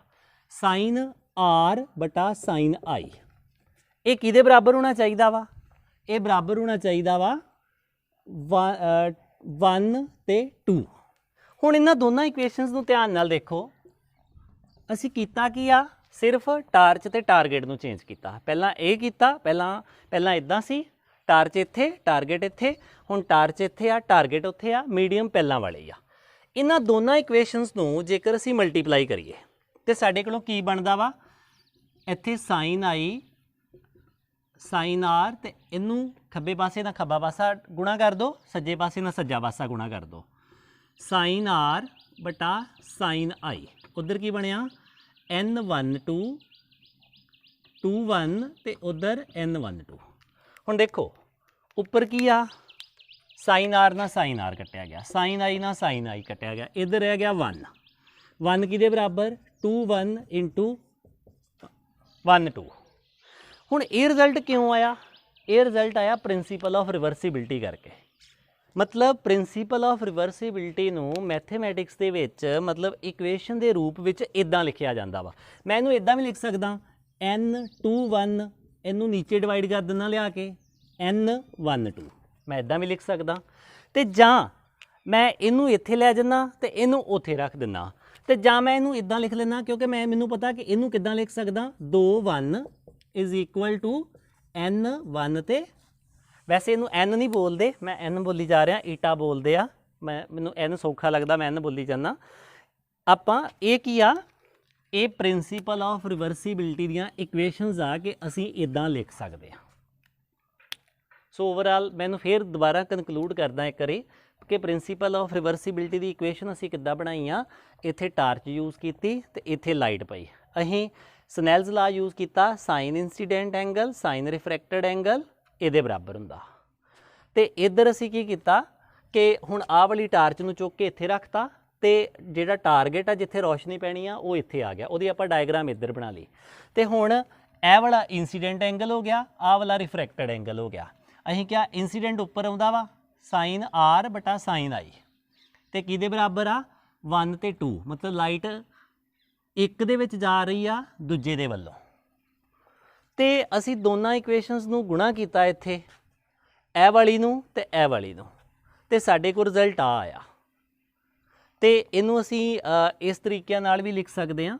ਸੋ ਮੇਰੇ ਕਹਿਣ ਦਾ ਮਤਲਬ ਆ ਕਿ ਪ੍ਰਿੰਸੀਪਲ ਆਫ ਰਿਵਰਸੀਬਿਲਿਟੀ ਦੀਆਂ ਇਕੁਏਸ਼ਨ ਜਿਹੜੀਆਂ ਵਾ, ਜਿਹੜਾ ਪ੍ਰਕਾਸ਼ ਦਾ ਜਿਹੜਾ ਸਿਧਾਂਤ ਵਾ ਕਿ ਉਹ ਆਪਣਾ ਪਾਥ ਜਿਹੜਾ ਵਾ ਵਾਪਸ ਲੈ ਲੈਂਦਾ ਵਾ ਜੇਕਰ ਤੁਸੀਂ ਟਾਰਚ ਨੂੰ ਤੇ ਉਸ ਜਗ੍ਹਾ ਨੂੰ ਚੇਂਜ ਕਰ ਦਿਓ ਜਿੱਥੇ ਲਾਈਟ ਪਹਿਲਾਂ ਪੈ ਰਹੀ ਸੀ।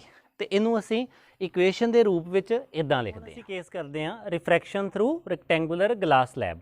ਮਤਲਬ ਕਿ ਸਾਡੇ ਕੋਲੋਂ ਇੱਕ ਗਲਾਸ ਸਲੈਬ ਆ, ਜਿਵੇਂ ਮੰਨ ਲਓ ਸਾਡੇ ਕੋਲੋਂ ਕਾਪੀ ਆ ਜਾਂ ਇੱਕ ਬੁੱਕ ਆ। ਬੁੱਕ ਕੀ ਹੁੰਦੀ ਆ, ਆਇਤਾਕਾਰ ਹੁੰਦੀ ਆ, ਤੇ ਮੇਰੇ ਕੋਲੋਂ ਇੱਕ ਬੁੱਕ ਦੀ ਸ਼ੇਪ ਦੇ ਵਿੱਚ ਇੱਕ ਕੱਚ ਦਾ ਟੁਕੜਾ ਹੋਵੇ, ਬਿਲਕੁਲ ਆਇਤਾਕਾਰ ਰੈਕਟੈਂਗੂਲਰ ਸ਼ੇਪ ਦੇ, ਉਹਦੇ ਵਿੱਚ ਉਹਨੂੰ ਮੈਂ ਕੀ ਕਹੂੰਗਾ ਰੈਕਟੈਂਗੂਲਰ ਗਲਾਸ ਸਲੈਬ ਕਹੂੰਗਾ। ਕਈ ਵਾਰੀ ਅਸੀਂ ਆਫਿਸ ਦੇ ਵਿੱਚ ਦਫ਼ਤਰਾਂ ਦੇ ਵਿੱਚ ਇਹ ਚੀਜ਼ ਦੇਖੀ ਆ ਕਿ ਛੋਟੇ ਛੋਟੇ ਪੇਪਰ ਵੇਟ ਪਏ ਹੁੰਦੇ ਆ, ਕਈ ਵਾਰੀ ਤਾਂ ਸਰਕੂਲਰ ਹੁੰਦੇ ਆ ਤੇ ਕਈ ਵਾਰੀ ਉਹ ਰੈਕਟੈਂਗੂਲਰ ਵੀ ਹੁੰਦੇ ਆ।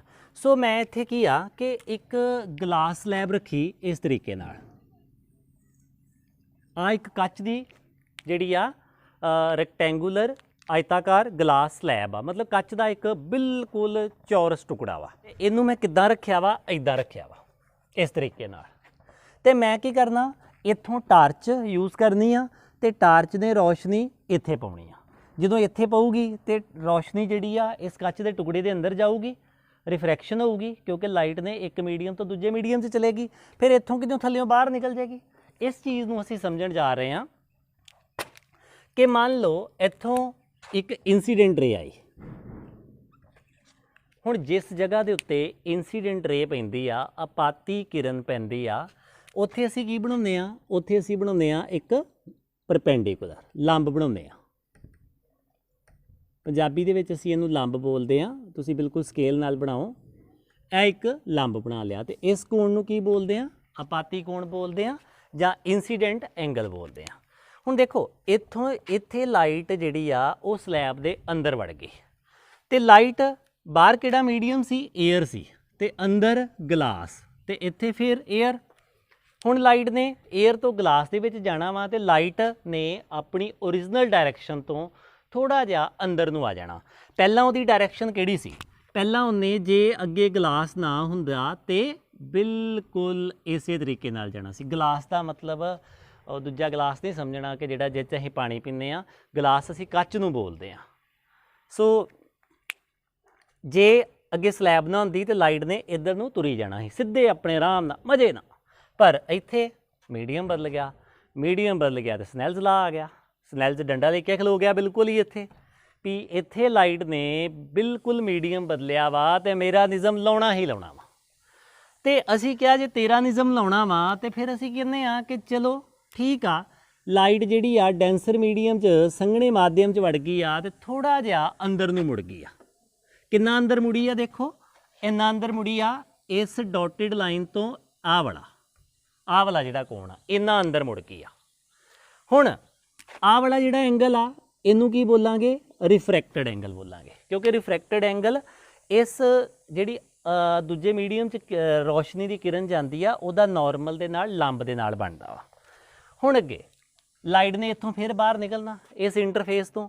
ਆਪਾਂ ਕੀ ਕਰਦੇ ਹਾਂ, ਇੱਥੇ ਇੱਕ ਨਾਰਮਲ ਬਣਾ ਲੈਂਦੇ ਹਾਂ। ਹੁਣ ਮੈਥਮੈਟਿਕਲੀ ਸਾਨੂੰ ਪਤਾ ਵਾ, ਦੇਖੋ ਆਹ ਜਿਹੜੀ ਸਲੈਬ ਆ ਇਹ ਆਇਤਾਕਾਰ ਆ ਤੇ ਇਹਦੇ ਉੱਤੇ ਦੋ ਲੰਬ ਵਾ ਤੇ ਇਹ ਜਿਹੜੇ ਲੰਬ ਦੋਨੋਂ ਹੀ ਆ ਇਹ ਆਪਸ ਦੇ ਵਿੱਚ ਕੀ ਹੋਣੇ ਆ, ਪੈਰਲਲ ਹੋਣੇ ਆ, ਪਰਪੈਂਡੀਕੂਲਰ ਹੋਣੇ ਆ। ਤੇ ਜਿੰਨਾ ਐਂਗਲ ਆ ਬਣਨਾ ਓਨਾ ਹੀ ਐਂਗਲ ਇੱਥੇ ਬਣਨਾ ਆਰ। ਕਿਹੜੇ ਐਂਗਲ ਬਣੇ ਪੰਜਾਬੀ 'ਚ, ਇਕਾਂਤਰ ਕੋਣ, ਤੇ ਇੰਗਲਿਸ਼ ਦੇ ਵਿੱਚ ਅਲਟਰਨੇਟ ਐਂਗਲ। ਸੋ ਲਾਈਟ ਇਧਰੋਂ ਆ ਰਹੀ ਆ ਇੱਦਾਂ। ਮੈਂ ਵੈਸੇ ਇੱਥੇ ਇਨਸੀਡੈਂਟ ਐਂਗਲ ਆਈ ਲਿਖ ਸਕਦਾ ਹਾਂ, ਪਰ ਮੈਨੂੰ ਜਦੋਂ ਪਤਾ ਵਾ ਕਿ ਇਹ ਇਹਦੇ ਹੀ ਬਰਾਬਰ ਬਣਨਾ ਤੇ ਫਿਰ ਮੈਂ ਆਰ ਹੀ ਲਿਖ ਦਿੰਦਾ। ਹੁਣ ਲਾਈਟ ਨੇ ਅਗਲੇ ਮੀਡੀਅਮ ਦੇ ਵਿੱਚ ਨਿਕਲਣਾ ਵਾ ਤੇ ਜੇ ਇਸ ਮੀਡੀਅਮ ਦੇ ਵਿੱਚ ਨਿਕਲਣਾ ਵਾ ਤੇ ਇਹਨੇ ਥੋੜਾ ਜਿਹਾ ਅਵੇ ਜਾਣਾ ਵਾ ਨਾਰਮਲ ਤੋਂ। ਅਵੇ ਕਿਉਂ ਜਾਣਾ, ਡੈਂਸਰ ਤੋਂ ਸੰਘਣੇ ਮੀਡੀਅਮ ਤੋਂ ਲਾਈਟ ਜਿਹੜੀ ਆ ਉਹ ਵਿਰਲੇ ਮੀਡੀਅਮ 'ਚ ਆ ਗਈ ਆ, ਅਵੇ ਜਾਣਾ ਇਹਨੇ। ਸੋ ਥੋੜਾ ਜਿਹਾ ਆਪਾਂ ਇਸ ਐਂਗਲ ਨੂੰ ਕੀ ਲਿਖ ਦਿੰਦੇ ਆ, ਈ ਲਿਖ ਦਿੰਦੇ ਆ, ਈ। ਵੈਸੇ ਏ ਬੀ ਸੀ ਡੀ ਜੋ ਮਰਜ਼ੀ ਲਿਖ ਦਿਓ, ਕਿਉਂਕਿ ਮੈਂ ਹੁਣ ਆਈ ਵੀ ਪਾ ਲਿਆ, ਆਰ ਵੀ ਪਾ ਲਿਆ, ਜਾਂ ਮੈਂ R1 ਲਿਖ ਦਿੰਦਾ, R2 ਲਿਖ ਦਿੰਦਾ, ਕੁਛ ਵੀ ਲਿਖ ਦਿੰਦਾ।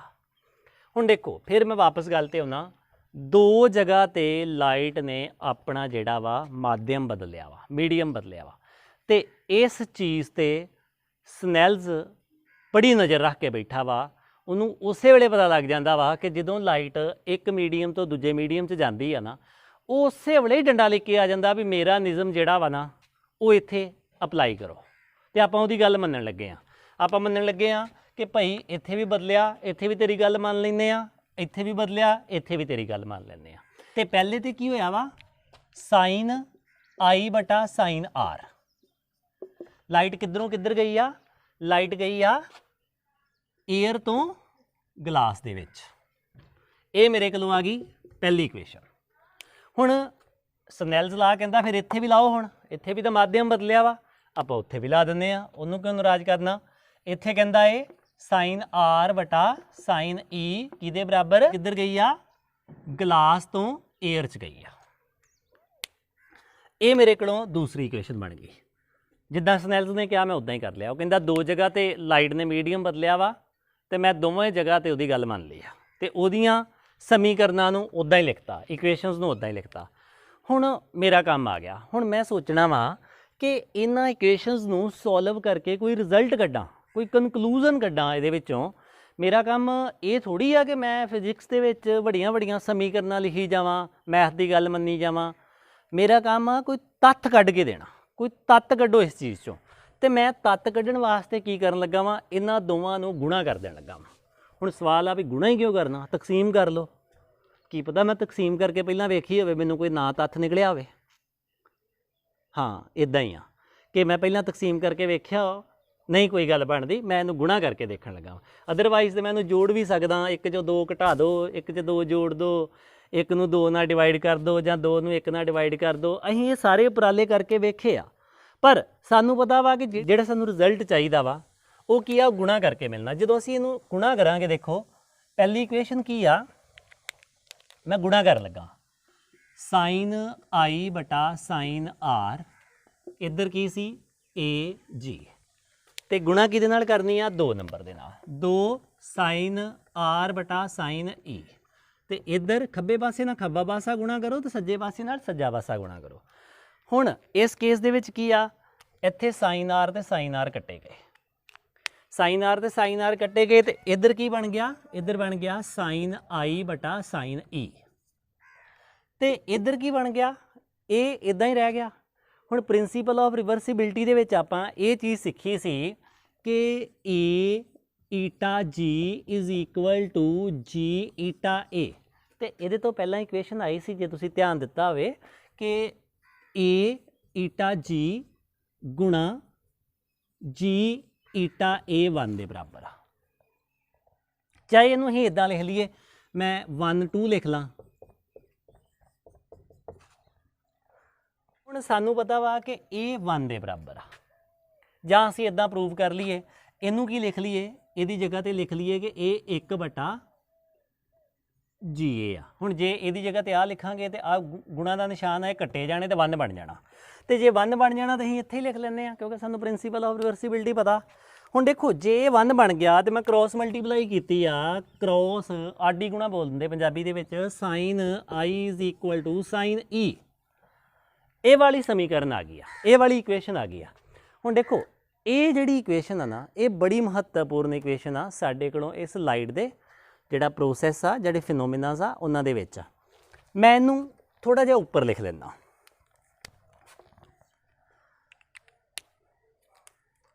ਸਾਈਨ ਆਈ ਬਟਾ ਸਾਈਨ ਈ।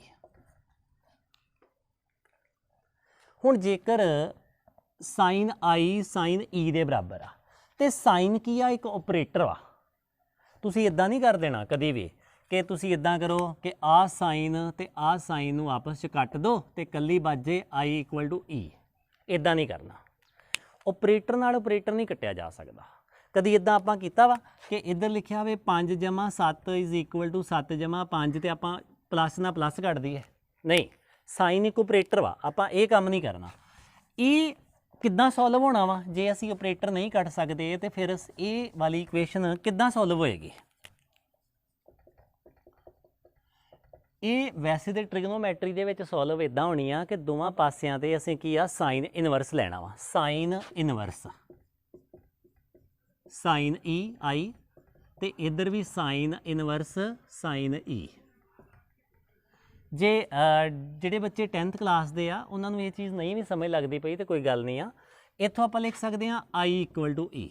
ਮਤਲਬ ਅਸੀਂ ਸਿੱਧਾ ਨਹੀਂ ਕੱਟ ਸਕਦੇ ਕਿ ਸਾਈਨ ਨਾਲ ਸਾਈਨ ਕੱਟਦੇ ਆ, ਲਿਖਣ ਨੂੰ ਤੁਸੀਂ ਇੱਦਾਂ ਲਿਖ ਦਿਓ, ਫਰੋਮ ਦਿਸ ਸਾਨੂੰ ਇਹ ਚੀਜ਼ ਮਿਲ ਸੀ ਆ, ਆਈ ਈ ਦੇ ਬਰਾਬਰ ਆ। ਤੇ ਵੈਸੇ ਆਈ ਈ ਦੇ ਬਰਾਬਰ ਕਿੱਦਾਂ ਵਾ, ਦੋਵਾਂ ਸਾਈਡਾਂ ਤੇ ਜਦੋਂ ਸਾਈਨ ਇਨਵਰਸ ਲਵਾਂਗੇ ਨਾ ਫਿਰ ਬਰਾਬਰ ਆ। ਹੁਣ ਦੇਖੋ ਸਾਡੇ ਕੋਲ ਰਿਜ਼ਲਟ ਆਇਆ ਆਈ ਤੇ ਈ ਬਰਾਬਰ ਆ, ਇਹਦਾ ਮਤਲਬ ਉਹ ਕੋਣ ਜਿਹਦੇ ਨਾਲ ਲਾਈਟ ਅੰਦਰ ਗਈ ਸੀ ਆਈ, ਤੇ ਜਿਹੜਾ ਬਾਹਰ ਨਿਕਲਣ ਵਾਲਾ ਕੋਣ ਵਾ ਉਹ ਤਾਂ ਦੋਵੇਂ ਬਰਾਬਰ ਆ। ਮੈਂ ਇੱਥੇ ਈ ਪਤਾ ਕਿਉਂ ਲਿਖਿਆ ਸੀ, ਕਿਉਂਕਿ ਈ ਅਮਰਜੈਂਟ ਐਂਗਲ ਕਹਿ ਸਕਾਂ। ਅਮਰਜੈਂਟ ਐਂਗਲ ਹੀ ਕਿਉਂ, ਕਿਉਂਕਿ ਇਹ ਜਿਹੜੀ ਰੇ ਆ ਨਾ ਇਹ ਬਾਹਰ ਆ ਰਹੀ ਆ, ਇਹਨੂੰ ਮੈਂ ਅਮਰਜੈਂਸ ਰੇ ਜਾਂ ਅਮਰਜੈਂਟ ਰੇ ਵੀ ਬੋਲ ਸਕਦਾ ਵਾਂ ਤੇ ਮੈਂ ਇਹਨੂੰ ਈ ਨੂੰ ਬੋਲਾਂਗਾ ਅਮਰਜੈਂਟ ਐਂਗਲ। ਅਮਰਜੈਂਟ ਦਾ ਮਤਲਬ ਹੀ ਇਹ ਆ ਕਿ ਮਤਲਬ ਬਾਹਰ ਨਿਕਲਣਾ, ਬਾਹਰ ਨਿਕਲਣ ਵਾਲੀ ਚੀਜ਼, ਤੇ ਬਾਹਰ ਨਿਕਲਣ ਵਾਲੀ ਚੀਜ਼ ਜਿਹੜਾ ਕੋਣ ਬਣਾ ਰਹੀ ਆ ਉਹਨੂੰ ਮੈਂ ਅਮਰਜੈਂਟ ਐਂਗਲ ਕਹਿਤਾ ਈ। ਹੁਣ ਇੱਥੇ ਜਿਹੜਾ ਸਾਡੇ ਕੋਲੋਂ ਆਇਆ ਬਹੁਤ ਹੀ ਮਹੱਤਵਪੂਰਨ ਰਿਜ਼ਲਟ ਆਇਆ ਕਿ ਡਿਗਰੀ ਕੋਣ ਦੇ ਨਾਲ ਲਾਈਟ ਅੰਦਰ ਗਈ ਆ, ਉਨੇ ਡਿਗਰੀ ਦੇ ਕੋਣ ਦੇ ਨਾਲ ਹੀ ਲਾਈਟ ਬਾਹਰ ਆਉਂਦੀ ਆ ਇਸ ਆਇਤਾਕਾਰ ਕੱਚ ਦੇ ਟੁਕੜੇ ਦੇ ਵਿੱਚੋਂ। ਇਹਦਾ ਕੀ ਮਤਲਬ ਹੋਏਗਾ? ਇੱਥੋਂ ਇਹ ਵੀ ਸਾਬਤ ਹੋ ਜਾਂਦਾ ਵਾ ਕਿ ਲਾਈਟ ਨੇ ਆਪਣੀ ਡਾਇਰੈਕਸ਼ਨ ਨਹੀਂ ਬਦਲੀ।